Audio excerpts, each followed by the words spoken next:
Hello and welcome to another Tyrrell's Classic Workshop.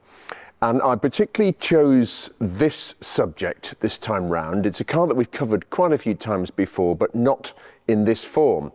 And this is the Bentley S2 that's been converted into a Bentley S3 in period, as many of them actually were. A big visual difference. Single headlights on the S2, great big imposing twin headlights, which later became one of the Silver Shadows trademarks on the S3.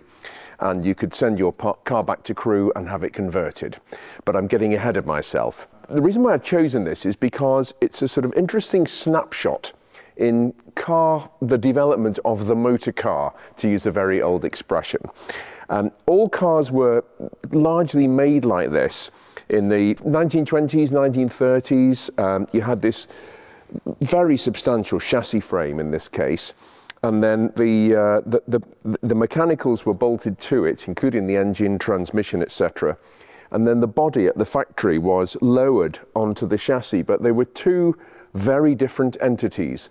The chassis provided the hardware and all the gubbins, the mechanical bits, and the body was the beautiful and luxurious bits, for want of a very basic way of looking at it. We're looking here at a 1962 car, a 1961 car.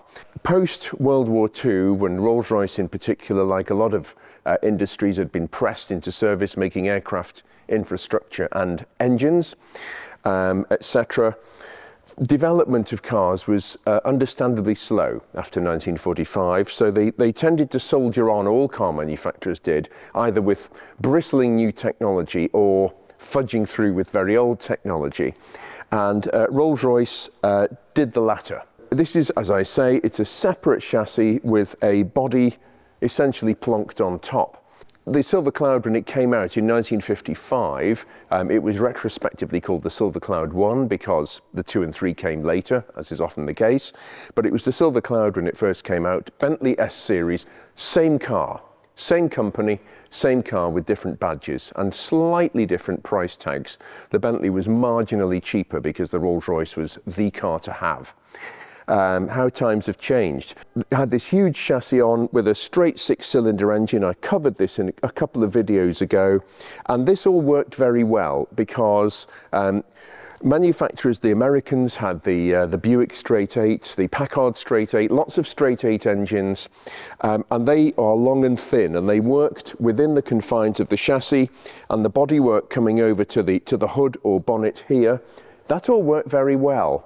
And Rolls-Royce was no exception, and they soldiered on with this beautiful straight 6 engine called the B60 for many years, actually right from the 1920s that engine went all the way through, and the one and only time they deviated from it was the Phantom III in the 1930s, which was a V12 engine. But that was a whole different ball game again. We'll park that for the moment. Straight 6 engine, fitted in the chassis, bodywork fitted around it beautifully, long thin bonnet or hood. It all worked perfectly, but as time went on, this was a heavier car than the car that preceded it, the Silver Dawn, and the engine started to be, Rolls-Royce decided that in the final 4.9 litre form, the B60 engine was at the end of its development life. Interestingly, Rolls-Royce did 2 derivatives of the engine, the B40 and B80, surprisingly enough, with a 4-cylinder engine and a straight 8-cylinder engine. And the B80 was only used in the Phantom IV Rolls-Royce, which again was a bit of a put-together thing after the Second World War for state limousines. Quite a few of them, I think 3 ended up in the Royal Mews in London, and they made a handful of Phantom IVs only. Rolls-Royce had reached the development end. The B80 was too long and thin, and for the amount of power that engines needed to have generated from them, the straight 8 engine was losing favour or had already gone out of favour in the 1950s. And of course, we know that the American V8 started to dominate automobile design, certainly in the US and partly in the UK, but I'm slightly getting ahead of myself. So the straight 6 engine had reached the end of its development life. The bodies were getting heavier. You could still have what's called a coach-built body at this time, a special body designed by Mulliner, James Young, Hooper, Park Ward, for example, and they designed a very, you could have a two-door convertible, a two-door coupe.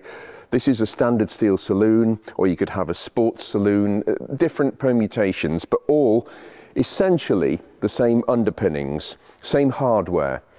So this really represented the end of the separate chassis and separate body. Most manufacturers by this time had gone on to unibody construction or monocoque construction or unitary construction, depending on which adjective you choose to use for the slightly different types.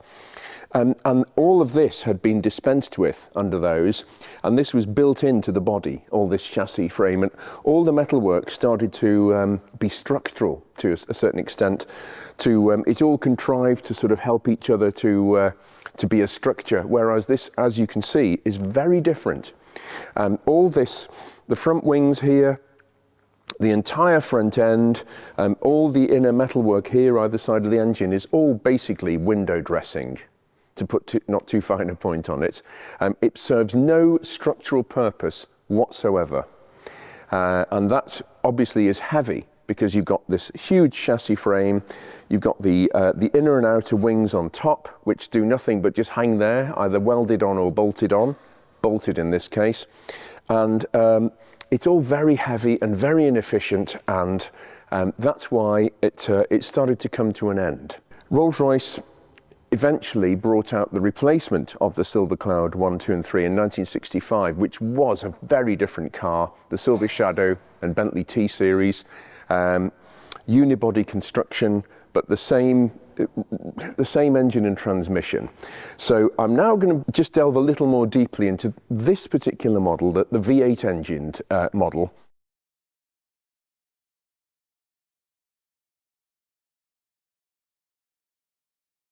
What was happening was, as I mentioned, in the late 50s, late 40s actually, Rolls-Royce started to recognise that the developmental life cycle of the straight six was coming to an end.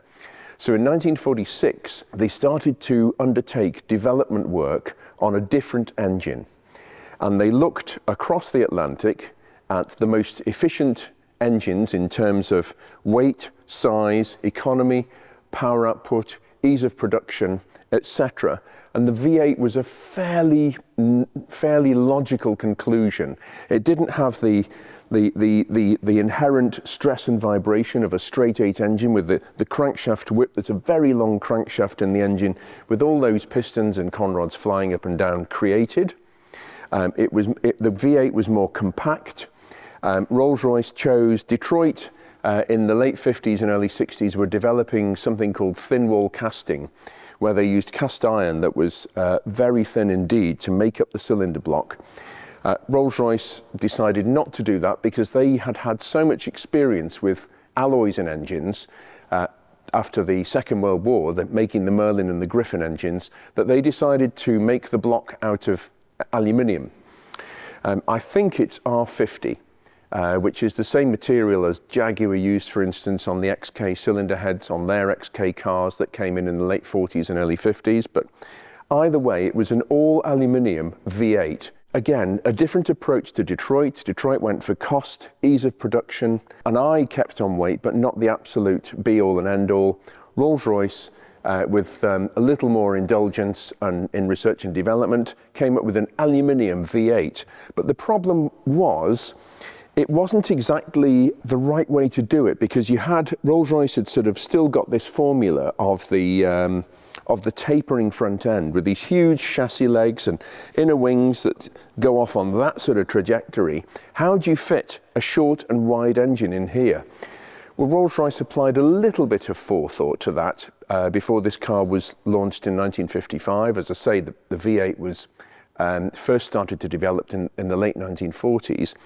But they had to actually compromise some of the V8 characteristics to get this engine to fit and work properly. And I'm going to have a look at that right now. Well, what we're actually doing to this car is we keep consulting the owner and saying, "Are you sure?" Because we're actually doing quite a lot of restoration work on this car, and the engine compartment, it was concluded the engine compartment would actually let the car down once it was finished. So in spite of our trying to reel it back, the owner is happy for us to carry on doing the work on this car because it is of enormous sentimental value to the family. So this is why we're doing so much work on this standard steel saloon car. What I'm looking at here is the V8 engine. This first came out in 1959, and as I say, it replaced the straight six, which had reached its development, the limit of its development life really. 6230cc, so a reasonably sizable engine. And what Rolls-Royce had to do was compromise on various bits and pieces to get it to actually fit within the narrow confines of the engine compartment that I was talking about. So, for example, the cylinder heads are as sort of squashed in as they can possibly be. The edge of the mating face of the cylinder head is there, so normally the head would come up like that and go across there, but that would mean it would be out here somewhere. That's before you start putting the exhaust manifold on. It's far too wide. They couldn't cope with that. So what they had to do was sort of, as I say, squish the heads in, so the majority of the cylinder head is towards the middle of the engine. And it actually ended up with a fairly big compromise, really, as anybody who has owned or maintained a Rolls-Royce Cloud 2 or 3 will tell you. Everything is, because it's canted so much to the middle to try and make it fit, you end up with the exhaust manifolds this sort of shape. I'll just loosely fit this for the moment. And what happens is, once it's in the car, the front inner panel is there. You can't get at the spark plugs because they're under here. Whether the engine's hot or cold, obviously the exhaust manifold's one of the first things to heat up. You can't get at the spark plugs from the top at all. So what Rolls-Royce had to do was bring a removable panel on the inner wing, which you undo with a series of bolts, a ring of bolts, and get that out the way, and then actually delve into the front wheel arches to change the spark plugs. So not the easiest of jobs, actually, but having said that, it worked well. It meant that the combustion chamber shape was reasonably okay. It was a combustion chamber shape that the Americans used, called a wedge-shaped combustion chamber, which worked very well. You can see here one row of cylinder head fixing nuts and studs. There were actually 4 rows. Most engines make do with 1 row top and 1 row bottom of cylinder head fixing nuts. Not Rolls-Royce. They used twice as many, so they used 4 rows of nuts and studs to hold the heads on, even though the engine was very, very low tuned even for its time. This is the carburetor intake here. You can just see there's 2 of them, one either side. So it's an amalgamation of American influence and British pragmatism, because you've got these very British SU carburetors on this induction system. This is a twin plane inlet manifold, so this carburetor feeds the center 2 cylinders on that bank and the outer 2 on this one, and that one feeds the center 2 on this one and the outer bank on that one, and that's so each carburetor has perfectly spaced firing sequences, instead of one doing four cylinder intakes and then the other one doing another 4. In order to balance them out, they had to do that with the firing order of a 90-degree V8. So there's some clever engineering here. The transmission unit was an adapted General Motors unit, and it's quite funny because when Rolls-Royce were considering using this, they got a few transmissions from General Motors to try and said, oh, well, we're not quite happy with this. We'll modify this and we'll modify that, and various parts of the valve body will alter that valve, etc. And the funny thing is, they didn't work as well as the General Motors unit, so they had to revert all this perfectionism and dial it back. And the General Motors automatic transmissions were used relatively unaltered, apart from the attachment for the brake servo, which I talked about some videos ago. From an engineering point of view, very pure, very elegant really, because there's no chain on this engine or no belt, heaven forbid. The camshaft drive to the middle of the V here is actually via some gears with a great big aluminium gear on the front of the camshaft, twice the size of the crankshaft one because the cam runs at half speed. And they actually put a series of segments, a series of teeth around the aluminium gear to stop it ringing like aluminium, like a turntable platter, or if you tap a piece of aluminium with something, it ding, it has a ring to it. And they actually acoustically eliminated that to quieten the engine by putting a series of serrations around the gear on the front of it. Very clever stuff, really. So what we're going to do is tidy the engine up visually. It actually starts and runs, and it's got very good compression, etc., good oil pressure, so we're going to leave well alone internally. If it ain't broke, don't fix it. But we are going to give the car a major makeover visually. We're going to repaint the bulkhead, sort out the chassis, which is surface rusty but no more. And yeah, this just generally do a tidy up on this car and make it look lovely again. I'll just show you a couple of other intricacies on this car, and yeah, we'll go from there. Well, one of the areas where Rolls-Royce had to be a little quick on their feet with this was the steering mechanism. This is the steering box here, and the column comes from the wheel down directly like that to this area here. And what happened on the previous cars was that the steering box was mounted on the inside of the chassis. But in this case, what they've had to do is actually invent a rather whizzy set of double-angled gears here, so that the steering box comes outside the chassis, out of the way of the engine, to give it just to buy themselves probably 6-8 inches of extra space in there. A very clever way of doing things, really. And the other amusing thing, which I do want to touch on, is the heating unit. Obviously, the wings are bolted on, so it all just comes off with nuts and bolts. And Alex has done a wonderful job of stripping this, actually. I'm sure he's going to do an equally wonderful job of putting it back together again. But the heating and ventilating system on this car is this item here. This small subtle piece of equipment, and basically that goes like that in the car, just there, and you have these two heat mechanisms called actuators in Rolls-Royce speak, which actually turn these shafts and actually work various linkages on here. And what this is that the actual heater core, the heater radiator, is in here, and you can see it's very nervous. It's actually weeing a bit, because these pipes come in and out. These are the inlet and outlet pipes, and they were actually blocked off on this. So there's been some mischief here in the past. Somebody's decided, because to get at this, you have to take the front wing off. It's yeah, it's quite a job, really. So somebody has bypassed this at some point because it started leaking. And what happens is, if the radiator, the heater matrix goes, it leaks coolant down to the bottom here, and there's the demister thing.